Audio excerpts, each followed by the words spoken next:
makin terpojok dan tak bisa mengelak lagi.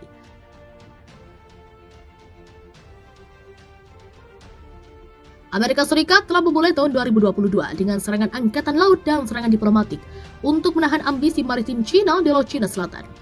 Dalam artikel penelitian setebal 47 halaman, Departemen Luar Negeri AS menyeru Beijing untuk hentikan aktivitas tanpa dasar hukum dan korupsi di Laut Cina Selatan. Tidak hanya itu, mereka juga menyebut klaim ekspansif China di Laut Cina Selatan telah sangat meremehkan hukum di laut dan sejumlah praktik hukum internasional yang tercermin dalam konvensi. Melansir Asia Times, efek keseluruhan dari klaim maritim ini adalah China secara semena-mena mengklaim kedaulatan atau beberapa bentuk dari jurisdiksi eksklusif dari hampir seluruh wilayah Laut Cina Selatan. Ujar publikasi sembari mengingatkan China kewajiban mereka sebagai pihak yang terlibat dalam konvensi PBB untuk hukum di laut atau UNCLOS. Sementara Senat AS, terutama anggota Partai Republik telah melawan ratifikasi UNCLOS. Pemerintah AS dan Pentagon telah mengamati ketentuan sebagai masalah hukum internasional. Analisis rinci hukum Departemen Luar Negeri AS adalah dokumen besar ketiga dari yang sebelumnya diproduksi. Termasuk artikel dengan judul mirip di tahun 2014 mengenai klaim 9 garis putus-putus di Laut Cina Selatan seperti halnya pernyataan kebijakan 2020 oleh Menteri Luar Negeri Michelle Pompeo atas sengketa Laut Cina Selatan yang berevolusi dengan cepat. AS telah mendukung kritik hukum terbaru dengan bantuan militer lewat baru-baru ini mengirimkan 2 kelompok penyerang angkatan laut yang dipimpin oleh kapal induk kelas Nimitz USS Crown Wilson dan kelas World USS Essex ke Laut Cina Selatan. Serangan ini menandai pengiriman angkatan laut besar ketiga oleh Pentagon selama pandemi, termasuk pengiriman 2 kapal induk dari 2020 sampai 2021 saat kedua negara adidaya meningkatkan taruhan sengketa maritim. Sementara AS tetap secara teknisnya netral di status sengketa maritim itu.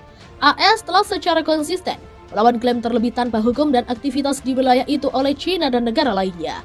Ditulis oleh Biro Kelautan dan Lingkungan Internasional dan Hubungan Ilmiah Departemen Luar Negeri AS, analis hukum Washington terbaru berjudul Batas-Batas di Kelautan, memutuskan klaim dan aktivitas China pada 4 bidang utama. Pertama, mereka menanyakan klaim kelautan China atas lebih dari 100 fitur di Laut Cina Selatan yang muncul dari bawah laut saat air pasang dan melampaui batas mengerikan dari teritori laut negara manapun.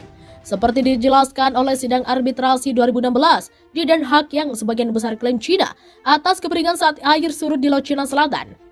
Laporan Departemen Luar Negeri AS menekankan bagaimana klaim tersebut tidak konsisten dengan hukum internasional, yang mana fitur seperti itu bukanlah subjek atas klaim kedaulatan mengerikan atau mampu menghasilkan zona maritim seperti teritori laut. Kedua, laporan itu menanyakan penggunaan garis unsur dasar lurus sebagai sebuah cara untuk menutup pulau-pulau, perairan dan tonjolan di Laut Cina Selatan agar menciptakan kelompok-kelompok pulau seperti Dongsa Kuando, Kisa Kundao, Zongsa Kundao, dan Nansa Kundahu dengan hak maritim mereka yang berbeda dan lengkap. Dikenal lebih baik dari sebagai doktrin Forza. Pengklaseran pulau-pulau terpisah oleh China menjadi kepulauan telah dikritik dengan hebat dan bahkan dijadikan bulan-bulanan oleh para hukum independen. Dalam pernyataan Departemen Luar Negeri AS, baik UNCLOS ataupun lembaga hukum internasional terpisah, tidak ada yang mendukung posisi China yang menutup seluruh kelompok pulau di dalam garis dasar lurus. Ketiga, kertas itu juga mengkritik klaim yurisdiksi maritim China yang mereka nilai tidak konsisten dengan hukum internasional. Contohnya, China telah mengklaim lebih dari yurisdiksi 12 mil laut dari kepulauan buatan di Laut Cina Selatan. Sementara mereka juga melarang kehadiran militer AS sepanjang 200 mil laut zona ekonomi eksklusif. Namun UNCLOS menyediakan hak kapal perang asing untuk melewati secara tidak bersalah di dalam 12 mil laut teritori negara-negara pemilik tepi pantai. Dan lebih luas lagi, kebebasan navigasi yang mungkin melibatkan latihan dan pengawasan di ZEE mereka sendiri.